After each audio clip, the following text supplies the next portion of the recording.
ما بخیر ریان بازین ما بخیر شار ما مایو پی کالو پیر مرحبا دادو بابو مرحبا وين براين مرحبا دومان قش توتين مرحبا محسكرة وروشمال جو بني يانسكي يو بني تزيك دزا بارا بونر İnşallah ما بي قيل بين.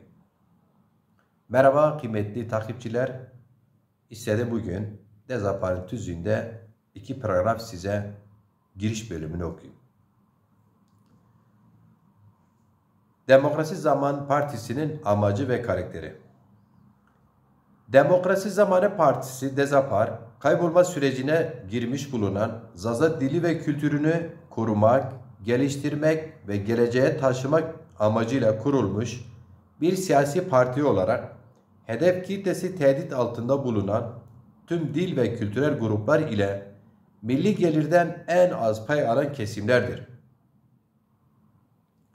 Dezapar bu bağlamda uluslararası anlaşmalarla çerçevesi çizilmiş bulunan çoğulcu demokratik sistemden yanadır. Türkiye'nin de aday ülke olduğu Avrupa Birliği ülkelerinde bunun değişik biçimleri uygulanmaktadır. Pekala ülkemizde de uygulanabilir.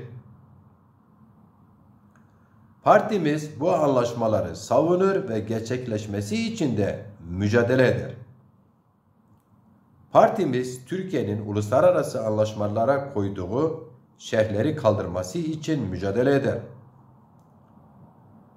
Tek dil politikasının ülkemizin gerçeğine uymadığı, vatandaşların barış içinde yaşamalarına zarar verdiğini, çok dilli, çok kültürlü yapısına uygun düşmediğini, buna uygun düşen siyaset ve politikaların geliştirilip hayata geçirilmesi gerektiğine inanır. Vatandaşların dilin devletin de dili olması gerektiğini savunur. Bu yolda atılacak en önemli adımın ana dilde eğitim ve öğretimin önündeki tüm engellerin kaldırılması olduğu görüşündedir. Resmi dil Türkçenin yanında yerel dillerin de eğitim dili olması gerektiğine inanır. Devletin görevi vatandaşların dilini, kültürünü korumak, geliştirmek olmalıdır. Bu